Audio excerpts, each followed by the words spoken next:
On November 19, 1955, we witnessed the first ever fully computer-animated film. Pixar made its debut with a modern-age animated adventure comedy. As Professor Malcolm Cook notated in an art and culture column at theconversation.com, it was nominated for 4 Oscars, and John Lasseter, director and co-writer, was recognized with a Special Achievement Award.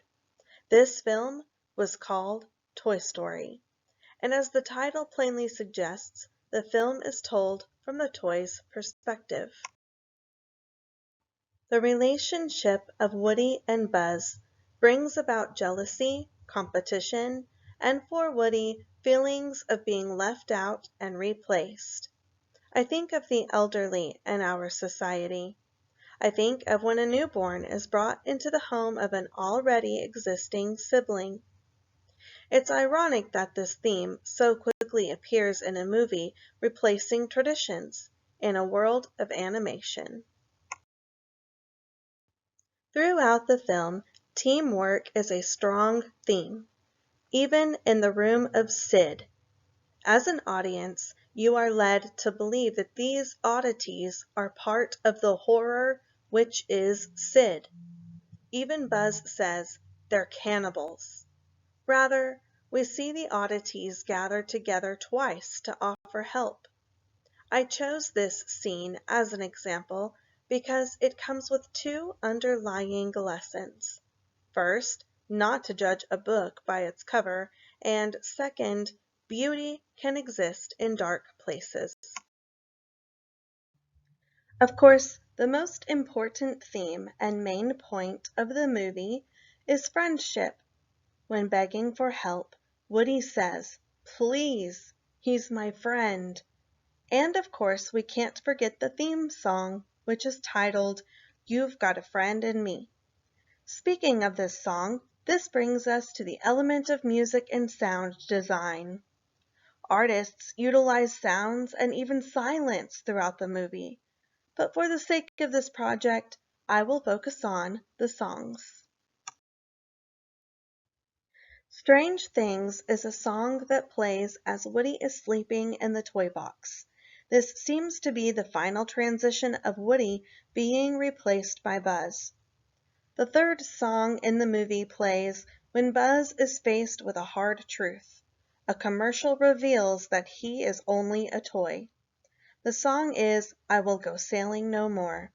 Buzz walks slowly with his head hung and stares out a window as if his dream just flew out of it. Speaking of Buzz Lightyear, the saying "to infinity and beyond" is repeated a few times as a motif to the story. Buzz first says it when trying to prove himself to the toys. The second time he says it is as a desperate attempt to prove something to himself. The third time is a charm, because we last hear it as they soar through the sky and they fall right into the seat next to Andy. We have talked about themes, sound, and a motif in the film. Now, let's talk about lighting. My favorite use of light is at a scene where Buzz has lost all sense of meaning. In trying to motivate him, Woody shows his vulnerability to Buzz. You impress people with your strength, but you connect with people in your weaknesses.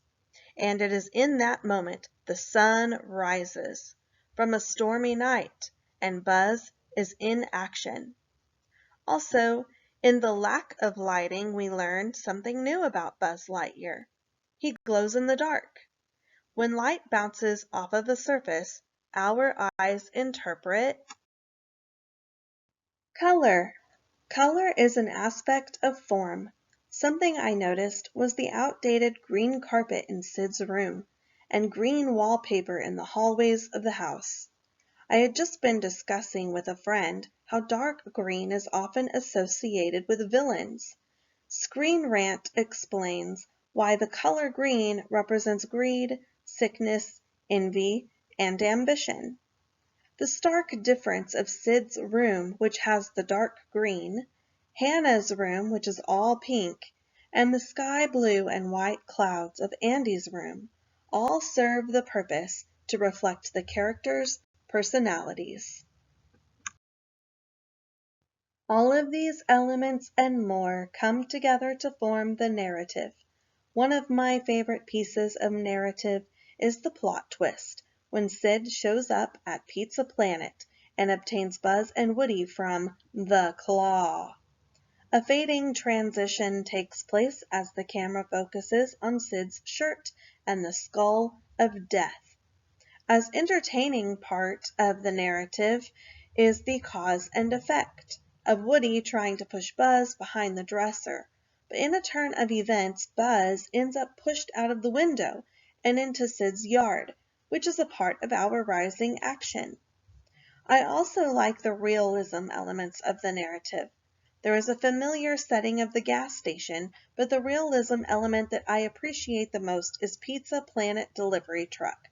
It is rusty, driven by teenagers, and trash is flying around in the back. It is just so relatable. The semi pulling in is a realism element that hits close to home. Everyone in my husband's family works in the trucking industry. My sister's husband does as well. My grandpa was a trucker, and even I hauled frac sand in a semi for a little while. How they used that piece of realism to build tension as it almost ran over Woody was a small bit of genius. What I think the film did best was giving the toys believable human qualities. They have their own sense of humor and romantic desires. They have routine meetings. They share the same concerns. Ham mentions the fear of being sold in a garage sale. They have their own personalities. In the beginning, we see Slinky as an encourager. All of the toys are resourceful planners. They even have values. When Mom steps on an army man, essentially causing a battle injury, the army man says, "A good soldier never leaves a man behind." But they even have flawed characteristics, like desiring revenge, holding a grudge, or jumping to conclusions. Also do an incredible job at creating space for us to feel that we are with the toys along on the adventure. They do this through point of view and perspective. But it really starts when Andy leaves the room. The camera steadily moves toward Woody, preparing the audience for something they have never witnessed before. Woody's eyes blink, and the once inanimate object comes to life.